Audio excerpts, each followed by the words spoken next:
Welcome. I am Sara Wilmes, and I am presenting on behalf of myself and Siry. We are researchers at the University of Luxembourg in the Institute for Teaching and Learning in the Department of Education and Social Work. In this video, we will share with you an approach to video analysis that we use in our research with children and teachers, specifically to look at embodied and material ways that children engage in science in classroom contexts. We will show you how we use this approach in our national context with children who are interacting in classrooms in an environment which they're working in a language that they are also working to learn. To begin, it's first important that we share with you about our national context in Luxembourg, as it plays a large part in the methodological perspectives that we use in our work. We are a tiny European country that you see here circled in red, nestled between France, Belgium, and Germany. We are a trilingual country with 3 official languages: Luxembourgish, French, and German. Yes, Luxembourgish is a language. It was granted language status in 1984.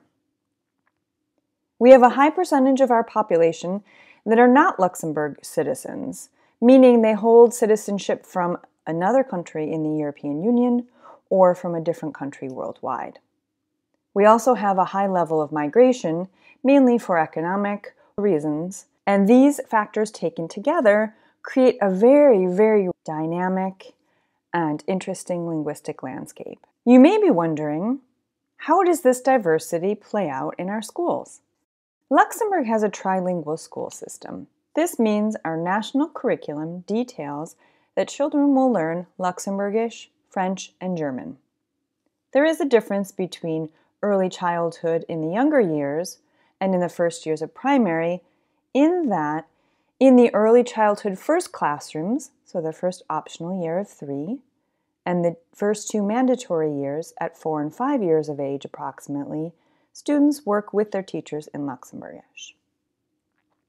Now, if we consider our students, who 100% are plurilingual, meaning that they draw upon different communicative and linguistic resources as they interact with people, in the first 3 years of schooling, 45%, or almost half, have nationality that is not from Luxembourg. Additionally, 33% do not speak any of the national languages at home.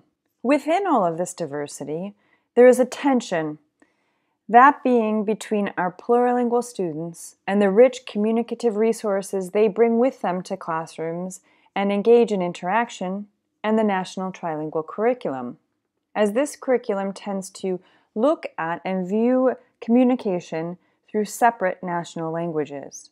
It is within this tension between everyday communication of our plurilingual students and the national trilingual curriculum that our work resides, as we seek ways to illuminate, to foreground, and to show the value of the diverse, embodied, and material ways that our students engage in classrooms, and in our research in science in particular.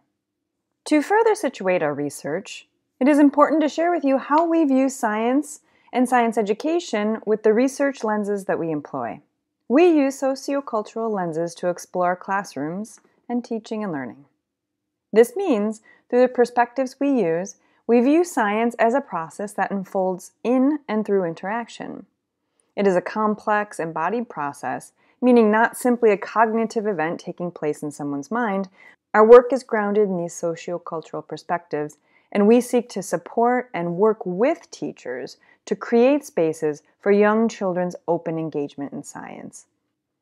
This allows us then to ask questions in our research, such as, when we look, what do we see?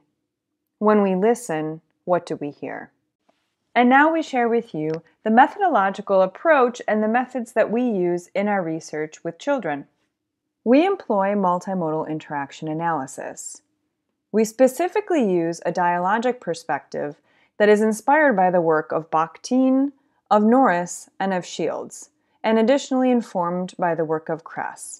We situate multimodal interaction analysis as a dialogic approach, meaning the methods that we use to explore in our research honor communication and interaction. They recognize the notions of science as embodied, as honoring the mutuality of differences, as contextually dependent in the here and now, as grounded in material experiences, and as relational. And thus all of these aspects inform how we are looking and how we are listening to children interacting in science.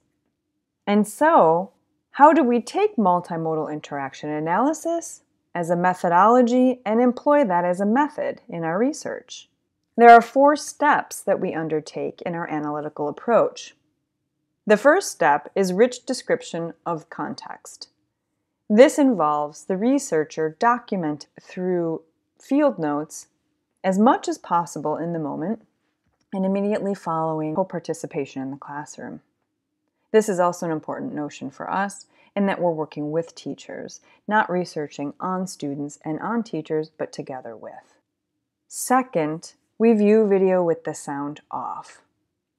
For some, this may seem counterintuitive that one would listen before one looks at what's happening in the video, but we purposely turn the sound off.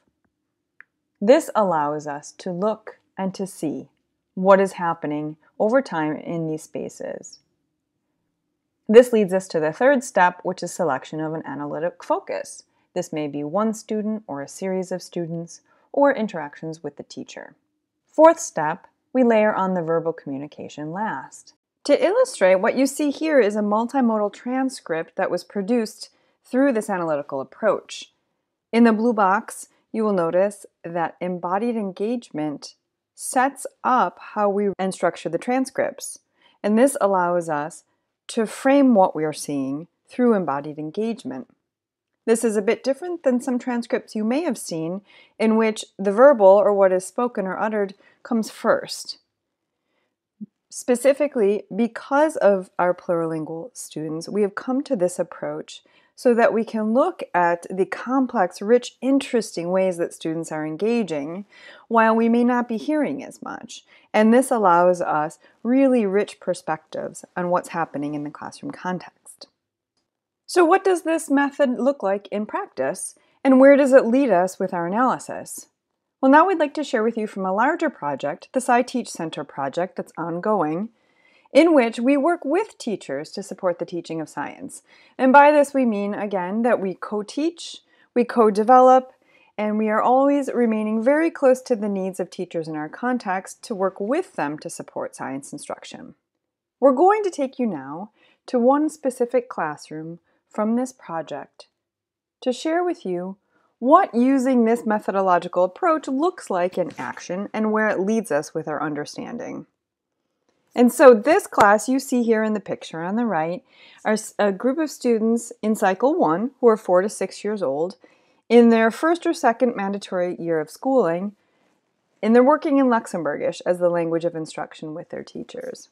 In this class there are 16 plurilingual students who possess different communicative resources. While we are working with the teacher in this classroom, we videotaped, we conducted teacher interviews, and we had our field notes to draw from. From this, we conducted multimodal interaction analysis. We came to an analytic focus that allowed us to look at how students were investigating worms with digital microscopes. This was a part of a unit of investigating living things that the teacher brought in a compost bin. And over a series of weeks, the children investigated how the worms broke down and ate the different food that they provided for the worms, and then used digital microscopes to ask questions and to explore what was happening. So let's take a look at this classroom and see, what do we see, what do we hear, and how does this relate to learning? We now zoom into a story that we built using multimodal interaction analysis about one student investigating with worms and digital microscopes in this classroom.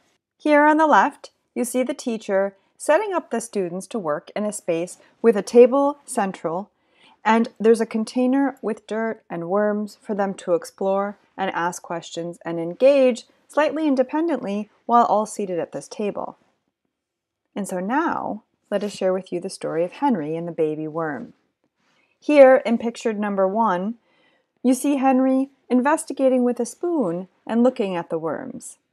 We saw in videos across several days and weeks in this classroom that Henry was always very enthusiastically engaged. We could tell this through his gaze, through his body orientation, through his enthusiasm, that he was interested in what was happening with science, but yet he did not verbally express very often in Luxembourgish. So what happened with Henry and the baby worm in this investigation? Henry started off, as you see in picture 1, investigating with the spoon and looking and observing. Let me take you through what happened next.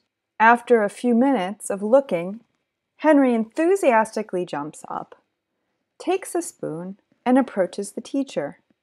And here is a very complex interaction in which there was not very much verbalization. And then he says, "Look, look, teacher," and holds out the spoon. The teacher says to him, "Ah, you found something. Let me set up the digital microscope and we can take a look." Next, you see here in picture number 3, him pointing to what comes into focus on the laptop screen. "Wow," the teacher says. "Wow," they say in unison with a lot of emotion. "A baby worm! Look," he exclaims. And the teacher focuses the digital microscope for them to see. And here, in picture 4, "You found a cocoon. A baby worm," he says. "Let's take a look." And together they spend a few moments focusing on the cocoon, in which there is a worm. She turns to him, as you see in picture 5, and says, "You're right, you did. What you found is so nice. It is a baby worm." And they share a moment of excitement and pride in that he investigated it on his own. Then he initiated this interaction with the teacher, and together they looked. This is just one small slice of Henry's story with the baby worm. But what does this show us?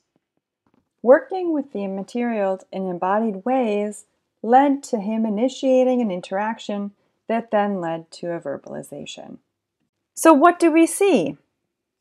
We see through Henry's story and the larger story that we've put together through our research that open-ended instructional approaches, so structured tasks with spaces for children to engage in open-ended ways, mediated the creation of spaces for embodied science grounded in material interaction. This reinforces science as an embodied, materially, contextually grounded practice. It also shows us that multimodal interaction analysis revealed the diverse interplay of resources and interaction. This allows us to conclude with why material and embodied engagement matters. For research, multimodal interaction analysis allows us to foreground the embodied in the material. This is particularly important in our context because we're working with plurilingual students who may be viewed as not as competent as others who are more verbal in their interactions in classrooms.